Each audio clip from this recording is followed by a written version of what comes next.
You're listening to Authentically You, a podcast about the threads that connect us to ourselves, to others, and to the world around us.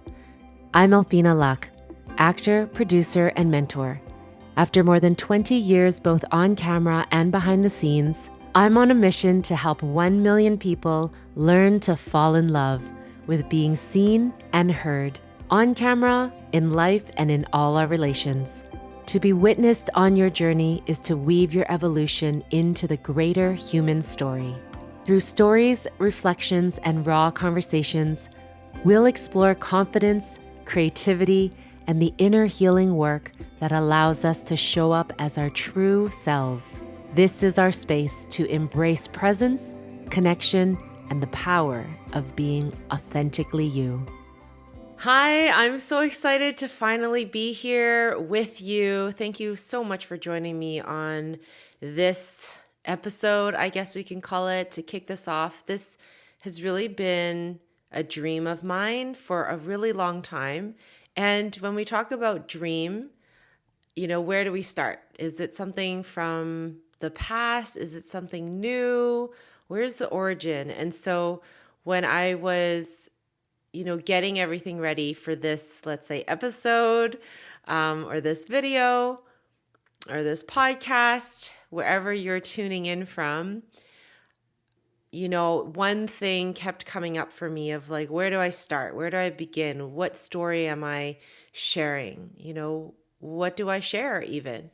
And so there was really one pinnacle moment that has occurred in my life that there's been a few pretty big ones, but this one is kind of one that keeps coming back to me when I ask the question, where do I start? And so it was a life-changing accident that occurred last year, and I have never broken a bone in my body. And I was thrown off a horse, and not at work. I was in a horseback riding lesson with my daughter, and I had been supporting her, learning to tack on and to tack off. And I decided, you know what, why don't I just join you? Because she was doing single lessons, private lessons, so I might as well join her. And it was our second lesson, and it was a beautiful Sunday afternoon it was winter, January 7th. And I remember so clearly, the sky was so blue. It was one of those days that you could wear your sunglasses, but you're wearing your winter gear. So it's very fashionable.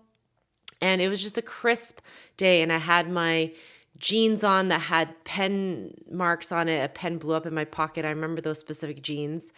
And my Blundstones that were a little bit too tight. And we were off we went to the lesson. And I just remember saying to my horse, Dottie, her name was Dottie, and I had ridden her once before. And I just said, okay, let's have a good day today. Because she was kind of known for her flair, I guess.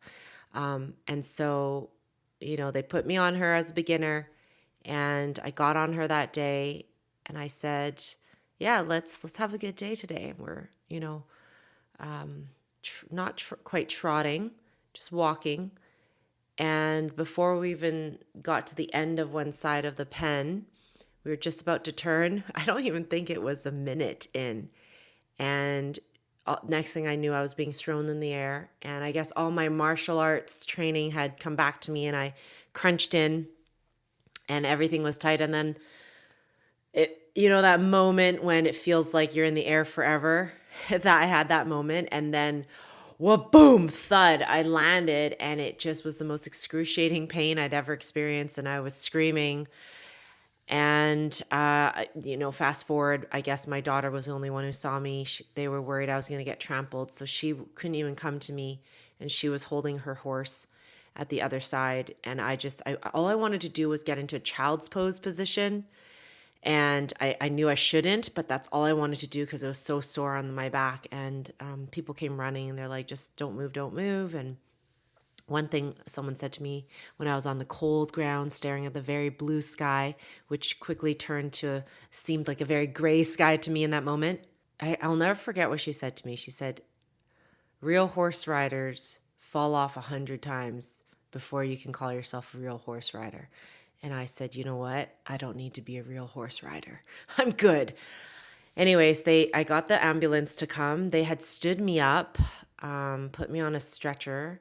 I don't even think they put me on a stretcher, to be honest. I can't remember, but they stood me up. My husband ended up showing up, and he had been a first aid before, and he was wondering why, and I was wondering why, but at that point I just want to be taken care of. So they took me to the ambulance, and they took me to the hospital, and I was in shock, so I was freezing. I ended up in the hospital for 6 hours in the emergency room, sitting in a chair. And I remember this most vulnerable moment of when they put a bag on my lap, and it was my shoes. And in that moment, I was in so much pain I couldn't move, and I didn't even know where I was. They had just rolled me into an area, and I couldn't see behind me because I couldn't turn around or anything. All I could do was just breathe and just become one with the pain. And I remember in that moment, I just thought to myself, my dirty shoes are on my lap.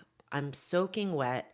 If there was an incident where there was an earthquake or something of an emergency of that degree, I wouldn't be able to help myself.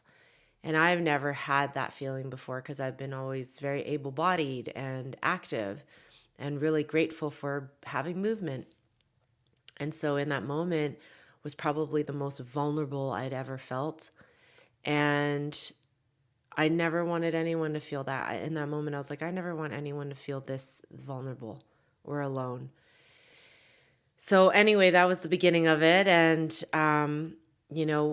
I was there for 6 hours, and then being, in a hospital in the medical system, the conversation usually comes up where I've been on a show. They usually ask what you do for work. I'm an actor, and I've been on a show, The Good Doctor, and everyone gets really excited. And I swear, as soon as that happened, they funneled me faster through the system, and I got a CT scan, and I got my results. I wish I would have known. I would have told them earlier. And I did break my back. They told me I'd broken it, even though before the paramedic left, they had asked me to get up from the stretcher, or the stretcher. And, right. So I was in a stretcher. I wasn't on a hard board. And so he said to me, he leaned down beside me and said, I went through something like this. I went over the handlebars on my mountain bike a couple weeks ago. They'll probably send you home in a couple hours with a couple bruises. That's literally what he said to me. And so I was trying to stay positive. Anyway, I ended up in the trauma unit for 2 nights, bedridden, because they had to make sure that the spinal cord wasn't touched from the burst bone, the spine, the L2. I had a compression fracture on my L2.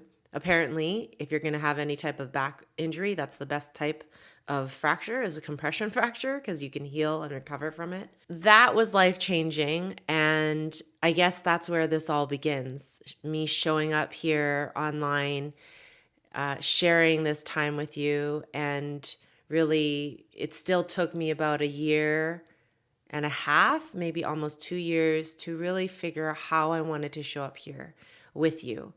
And my intention for this space is for it to be honest and raw and vulnerable, and a safe place where we can share the real truth of what happens beneath all the things that we're doing. We're doing things all the time. We're working, we're taking care of our families, our children, ourselves, our jobs, our careers, our animals, our pets, and our land. And underneath the surface, there's always something happening. What are we feeling? What are we processing? What are we experiencing? And all these things that we're doing. And so, in addition to all the things that I'm creating online right now, and working on different projects in front of the camera and behind the scenes, I really feel a strong calling towards creating a space that I hope that this can be, where we show up together and we really drop into the truth beyond the surface. And that's my hope and intention with this space. and this time with you, and that it also becomes a space for you to come to feel inspired, reminded of your authentic self, for support or guidance or whatever it is you need. We're going to have laughs along the way. It's not going to be all tears and seriousness, of course, because it's through that where we find the real joy, the real laughter that really moves through your soul. And I want to support you on your journey to showing up on camera if that's what you need to do, and just showing up in life and in all your relationships and all the things that you touch with the time where you're doing things with your career, your family, your friends, your animals, your land, whatever is calling you. And of course, being more present in your everyday life. This is the place where we don't have to turn on, we just tune in. So that's where I feel would be the best place to start this journey together, is from the most vulnerable moment. And from there, we grow and we reflect and we evolve and we go back in time to heal parts of us that need attention. And so starting here, we begin our journey. And I look forward to continuing this with you. Moral of this story, where we're beginning here, is really sometimes the most vulnerable moments are the moments that give us the most strength. So I invite you to tune into yourself and remember a really vulnerable moment, and to see how it might have transformed and evolved your journey into one of strength and passion and clarity. And not that that's always where it has to go, but it can be the beginning of something miraculous and powerful and important to share with the rest of the world, or to the people that feel called to connect with where you are at your journey now. So to witness each other on our evolution together. Till the next one. Thank you for listening to Authentically You. Join our community where honest conversations flow in real time. By listening today, you are one of a million, on a mission and movement to grow in self-trust, be effortlessly confident on camera and in life. Because confidence isn't a performance, it's a practice of self-love.